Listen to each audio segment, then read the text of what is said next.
Programme में दोबारा खुश आमदीद। बात हम करेंगे असगर खान साहब की पिटीशन जो सुप्रीम कोर्ट में सुनी जाएगी इसी हफ्ते, और उसमें जो अवामी पैसा इस्तेमाल किया गया, टैक्स पेयर्स की मनी थी जो ISI ने इस्तेमाल की उस वक्त IJI बनाने पर, पाकिस्तान पीपल्स पार्टी की हुकूमत के खिलाफ एक महाज बनाया गया था, और उस वक्त के chief of army staff general Aslam Beg और उस वक्त के DG ISI असद दुरानी को फरीक बनाया गया है। जो और बात यह है कि वो पैसा जो टैक्स पेयर्स का था, जो उनके तरक्याती कामों पर ख़र्च होना चाहिए था, जो उनकी डेवलपमेंट पे स्कूल बनने चाहिए थे, पुल बनने चाहिए थे, सड़कें बननी चाहिए थी, हॉस्पिटल्स बनने चाहिए थे, वो पैसा एक सियासी जमात को बनाने पर ख़र्च किया गया, दूसरी सियासी जमात को हराने के लिए। क्या ISI का यही काम रह गया था? और अगर हुआ है तो अभी क्या इस मामले को इतने सालों बाद निकाला जाना चाहिए या इसे दबा देना चाहिए और हमें मुस्तकबिल की फ़िक्र करनी चाहिए, क्योंकि पाकिस्तान को इस वक्त बहुत से मसाइल दरपेश हैं।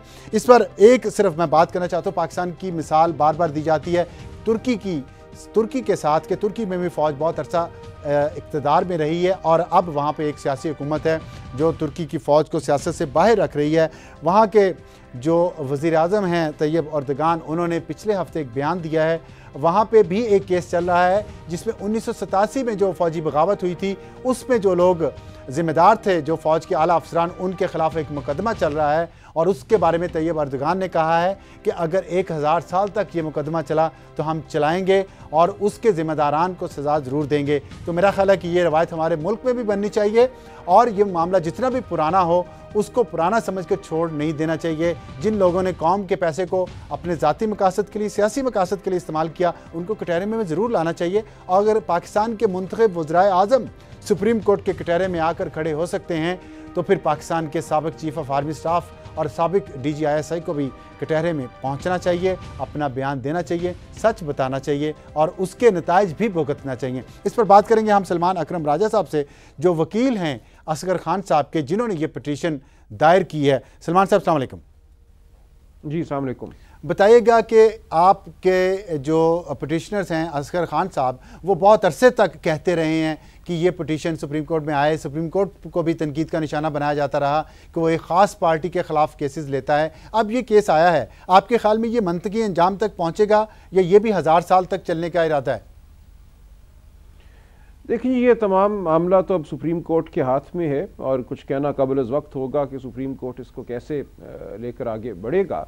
लेकिन ये बात आपने बिल्कुल दुरुस्त की कि ये एक इंतहाई अहम नौइयत का मामला है और ख़ास तौर पे ये मामला जो chief of army staff DG ISI के हवाले से है। देखिए, सियासतदानों के हवाले से शायद शवाहिद सामने आए, शायद ना आए।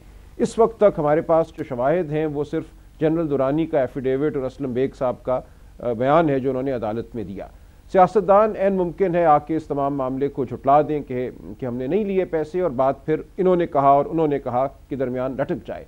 लेकिन जो बात बिल्कुल वाज़ेह है, जिसके हवाले से एतराफ़ हो चुका है, वो जनरल असलम बेग का और असद दुरानी का रोल है कि उन्होंने पैसे दिए, पैसे सियासी मकासद के लिए हासिल किए, एक सियासी जमात पीपल्स पार्टी को रोकने के लिए किए, और ये सरियन उनके हलफ की से इनहराफ था, आइन से इनहराफ था।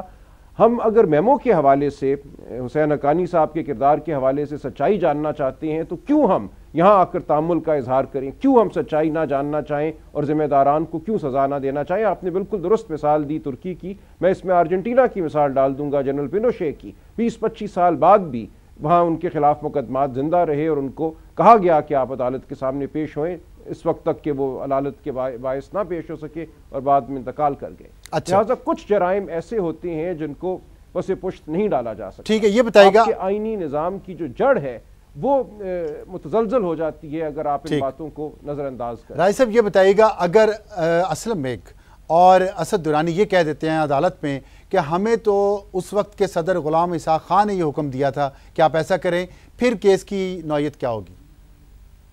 इससे कोई फ़र्क नहीं पड़ता और यही वो दिफा में अपने कह रहे हैं।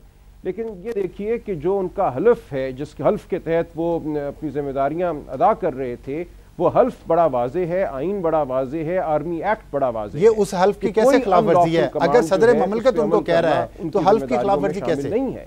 ये मामला तो न्यूरमबर्ग ट्रायल्स में दूसरी जंग अजीम के बाद तय हो गया था कि कोई फौजी अफसर ये अपने दिफा में नहीं कह सकता कि उसने एक गैर कानूनी अमल इसलिए किया कि किसी और ने उसको हुक्म दिया था या कहा था कि यह करो। तो ये बिल्कुल ही मैं समझता हूँ एक बेवजन किस्म की दलील है और यही मैं समझता हूँ आईनी लिहाज से इस मुकदमे की अहमियत है कि आइंदा के लिए भी एक बात तय कर दी जाए कि जो फ़ौज है और जो अस्करी इदारे हैं और जो एजेंसियाँ हैं उनका आइनी किरदार क्या है, क्या वो अपने आइनी किरदार से मावरा कोई अमल कर सकती हैं, और अगर करती हैं तो फिर उसकी सज़ा क्या होनी चाहिए। ये बताइएगा, ये क्या इस केस में ये फैसला हो जाएगा, ये तयन कर दिया जाएगा कि फ़ौज और जो जासूसी इदारे हैं, खुफिया इदारे हैं, वो अपने मैंडेट से बाहर नहीं जाएंगे आइंदा? मैं समझता हूँ ये तो ज़रूर तय होना चाहिए और मुझे उम्मीद है कि होगा, लेकिन दर हकीकत वो आइंदा क्या करेंगे ये बात अभी खुली रहेगी, क्योंकि हम ये देख रहे हैं कि इस मुल्क में एक बहुत ही सेहतमंद एक गुफ्तगू शुरू हो गई है फ़ौजी इदारों एजेंसियों के हवाले से कि क्या वो बाकी तमाम इदारों पर, तमाम अवाम पर मावरा एक कुव्वत है, खा वो मिसिंग पर्सनस के हवाले से बात हो, वो किसी और हवाले से बात हो। ये अब हमें फ़ैसला बहैसियत कौम करना पड़ेगा कि इस कौम में बिलाखिर इक़्तिदार किसके पास है, वो जमहूरी इदारों के पास है जो अवाम का वोट लेकर आते हैं, या वो अस्करी इदारों के हाथ में रहेगा। अच्छा राजा साहब, ये बताइएगा, आपने बड़ी अच्छी बात की है कि हर इस वक्त सिक्योरिटी इदारे जो हैं वो माइक्रोस्कोप के नीचे हैं और लोग सवालात कर रहे हैं कि वो क्यों हर मामले पर हावी हैं। उनको हर मामले से उनका हावी होना ख़त्म ज़रूर होना चाहिए। क्या ऐसा तरीका कार है? ज़ाहिर है उनका कुछ काम तो है ना उन इदारों का कि वो अपने काम से भी डीमोरलाइज ना हो, और उनकी जो नापसंदीदा हरकत हैं, जो चंद एक जर्नैलों की ज़ाती पसंद नापसंद की वजह से ये इतना मुल्क ख़राब हालात में पहुँच गया, वो मुदाखलत ख़त्म हो, लेकिन साथ वो असल काम अपना उसी मेहनत से जारी रखे। ये कैसे हो सकता है? ये फाइन बैलेंस है, कैसे किया जाएगा ये? देखिए जी, एक तो मैं समझता हूँ सोच की कजी है। ये सिर्फ एक या दो जर्नैलों तक ये बात महदूद नहीं है। आप जनरल ये शुजा नवाज़ साहब, जो जनरल आसिफ नवाज़ साहब के भाई हैं, उनकी किताब अगर पढ़ें, क्रॉस्ड स्वॉर्ड्स, जो पाकिस्तान आर्मी की एक तारीख़ है, तो उससे ये बात सामने आती है कि हर दौर में ही 1950 की दिहाई से लेकर हर फ़ौजी जर्नैल ने, हर चीफ ऑफ आर्मी स्टाफ ने यह समझा है कि बिलाखिर इस मुल्क पे हुक्मरानी उसी की होनी चाहिए, खा वो बिलावास्ता हो या बिलवास्ता हो। ये माइंडसेट कैसे तब्दील किया जा सकता है? अब हमें इसका मुकाबला करना ये माइंडसेट कैसे बदला जा सकता है? देखिए, ये माइंडसेट इसी तरह बदला जाएगा, इस किस्म के मुकदमात सामने आए, जो गुफ्तगू आप और मैं कर रहे हैं, ये गुफ्तगू बबांगे दोहल की जाए और इन लोगों को बावर कराया जाए। आज भी ये हो रहा है कि हर दूसरे दिन जनरल हमीद गुल की टीवी के किसी प्रोग्राम पे आते हैं और कहते हैं विल ऑफ द पीपल जो है वो आइन पर हावी है और हम विल ऑफ द पीपल का तयन करते हैं, लिहाजा जो भी अमल हम करते हैं वो अवाम की ख्वाहिश के मुताबिक होता है, चूंकि अवाम मिठाई बांटते हैं इसलिए हमारा हर अमल जायज़ है। अच्छा, इस सोच का हमने मुकाबला, अच्छा सोच का आपने का मुकाबला ऐसे हो कि बबांगे दोहल इस पर बात की जाए और ऐसे मुकदमात आते रहें, लेकिन खाली ऐसे मुकदमात आते रहें और जो जिम्मेदारान हैं उनमें से किसी को सज़ा ना मिले, तो कैसे आपके ख्याल में बाकी सुधर सकते हैं? मैं तो समझता हूँ कि कोई तादीबी कार्रवाई ज़रूरी है। आपने दुरुस्त कहा कि सिर्फ गुफ्तगू से बात नहीं आगे बढ़ेगी, ताहम मैं समझता हूँ गुफ्तगू का भी एक रोल ज़रूर है। जो आवाम है, जो लोग नाजरीन आपका प्रोग्राम देख रहे हैं, उनके जहनों में ये बात बहुत मजबूती से मैं समझता हूँ सरायत करनी चाहिए कि उनके हुकूक हैं, उनके वोट की कोई तख्तीस होनी चाहिए। और अगर फ़ौजी इदारे इसी तरह इलेक्शनों को मनूवर करते रहेंगे, मैनेज करते रहेंगे, नताइज पर असरअंदाज होते रहेंगे, तो फिर किसी के वोट की कोई वक़्त नहीं। अच्छा, आप जो केस इस वक्त आर्ग्यू करेंगे, आप जो केस आर्ग्यू करेंगे, क्या आप उसमें इस पर जोर देंगे कि तादीबी कार्रवाई होनी चाहिए जो जिम्मेदारान हैं कौम के पैसे को इस तरह लुटाने में? जी बिल्कुल।